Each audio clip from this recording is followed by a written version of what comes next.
The Edge at 11 starts now. Tonight on The Edge, an about-face on tariffs. President Trump deciding to pause virtually all of the tariffs for 90 days. The move sent stocks soaring, but will it last? And how will it affect the auto industry? Fox News' Dave Kinchin takes a look.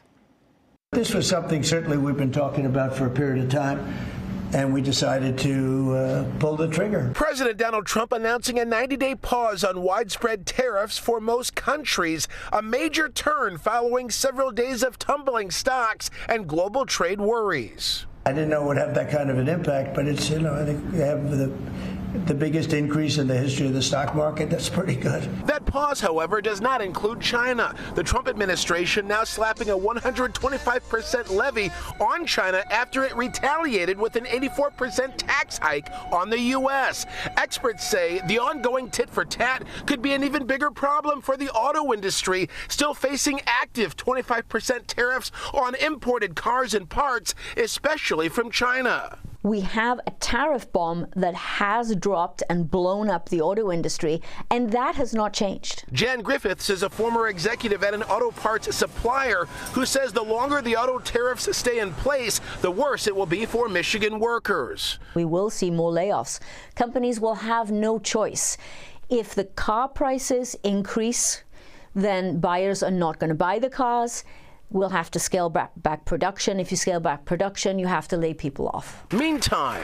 So as I've said before, I'm not against tariffs outright, but it is a blunt tool. Governor Gretchen Whitmer drawing a gentle contrast with the Trump administration on tariffs while outlining shared priorities in a speech in Washington, D.C. called Build America Build. She's on a campaign for bipartisan ways to bolster American manufacturing. This year and in the years to come, no matter who is in the White House, we need to be betting on American workers.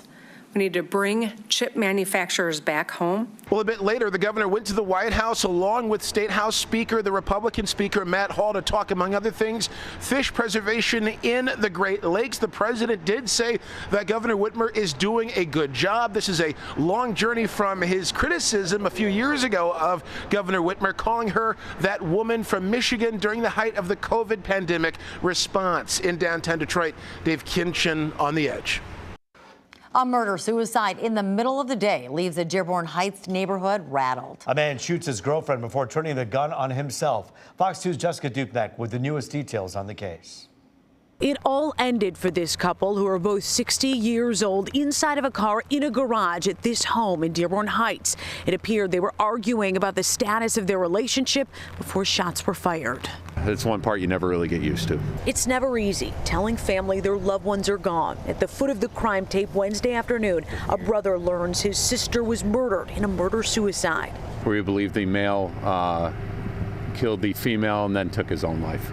The victims are both 60 years old and were dating. Around 2:30 in the afternoon, investigators say they were in the garage at the man's home where he shot and killed his girlfriend. And at some point, he made a call to a friend. Based on that discussion or that interaction, raised some concern, and that's why we came out. When Dearborn Heights police got out to the house off William Street near Dartmouth, the man had already pulled the trigger on himself next to the woman. How shocked are you right now? I can't believe it. I can't believe it. I've known him since I was about 10 years old. David Voidenoff, close friends with the man and lives right across the street, eyesight of the crime scene. Any history of violence or anything? None at all. None at all. Very mild guy, mild-mannered, never had issues, never had any arguments with any of the neighbors or anything, so I don't get it. Police are piecing together the timeline, but their early theory is that it was all over an argument over the status of their relationship. The folks out here, neighbors and friends, stood in awe. They can't believe what happened. It's a peaceful neighborhood. Nothing like this ever goes on, of course, but how many times you hear that, though? We did ask investigators about the murder weapon that was used. Where did it come from? Was it owned legally? They said they're not quite there yet, but it's all part of the investigation. Reporting in Dearborn Heights, Jessica Dupnack on The Edge. Well, the Oxford Center CEO accused in the death of a 5-year-old boy is out of jail after posting a $2 million bond. Tammy Peterson faces second-degree murder charges in the case. Back in January, 5-year-old Thomas Cooper died at the Oxford Center when the hyperbaric oxygen chamber he was being treated in exploded. Peterson is accused of directing workers to manipulate the machines to avoid costly maintenance, which investigators say eventually led to the explosion. She is among 4 people charged in the case and will be back in court later this month. A 77-year-old woman is killed after her home caught fire early this morning. It happened on Littlefield near Vassar on the city's west side. The fire department says the woman's son made it out, but she was trapped inside on the 2nd floor. Firefighters had a tough time getting her out. She was transported to the hospital in critical condition, but didn't make it. The cause of the fire is still under investigation. A man is behind bars accused of setting fire to a massage parlor in Garden City. Flames broke out Tuesday night at the Acura Care Massage and Spa. 2 employees were hospitalized following the fire, both for smoke inhalation. The suspect is believed to be a customer of that massage parlor. He was arrested earlier today. One victim came out on her own and was treated. There was another victim that had to be rescued by our fire department. The fire also caused a lot of damage to neighboring businesses. Charges could include attempted murder. It was horrific. I don't know if I'll get those images out of my head. A terrible crash in Allen Park, leaving 2 people dead. It happened around 11 o'clock last night. Police say a black SUV was headed east on Ecorse Road when it collided with a car headed north on Pelham. Both vehicles then slammed into a nearby building. The car's driver, a 20-year-old woman, and the SUV's driver were both killed. 3 passengers in the SUV and 1 passenger in the car are still in the hospital in critical condition. Very sad, right? You've got 2 families affected over something that probably could have been avoided. It makes my heart hurt. It makes my heart hurt.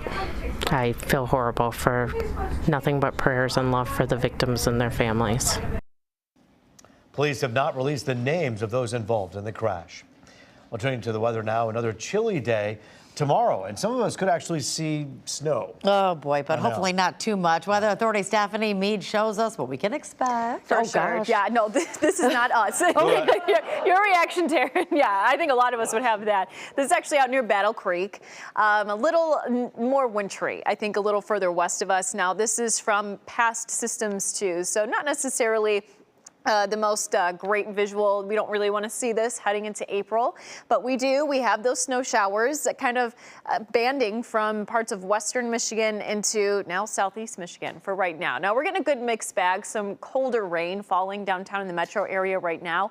So it's really just location dependent on where we are seeing the snow at the moment. Our radar right now, even though it is showing snow for some, rain for others, it kind of has a difficult time deciphering what's actually falling when we do get these air masses overhead, because the atmosphere is different temperatures at different points. But no matter the case, I do think there are going to be some locations that do get snow, and I think further north of the city, so northern Oakland County, again, northern Macomb County, up near Port Huron, Sanilac County, pretty good chance of picking up on snow. From the city and points southward, more of a mixed bag.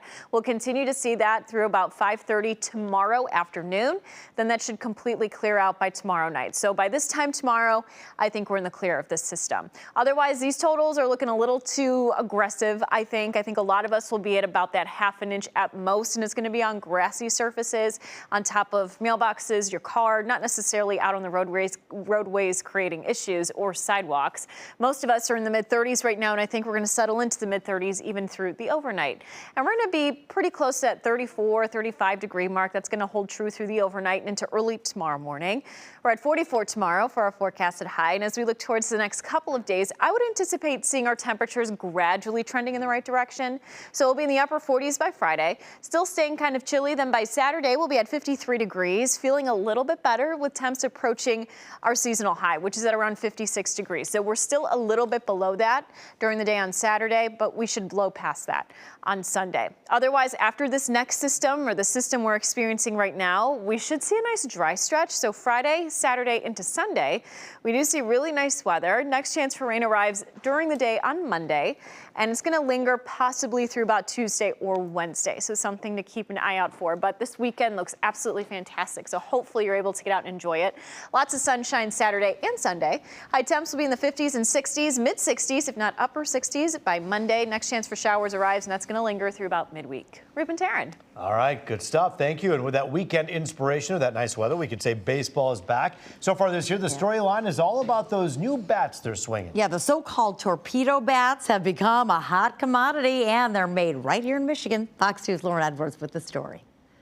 The bazooka, the torpedo bat, it is legal in Major League Baseball. Baseball season is in full swing, and all that anybody's talking about are the new torpedo bats. Exciting as a bat maker, right? The first time in 100+ years that a model this drastic has happened, and ironically, it's the first year that we get certified professionally, so it's been quite a whirlwind for us. Ryan LePance of Backyard Bats says they just started making them right here in Metro Detroit last week, but the week before that, the New York Yankees debuted their own torpedo bats against the Milwaukee Brewers, an opening series that saw home run after home run after home run. All those dingers, some fans saw the new bat as controversial. Because it does kind of skate the rules a little bit.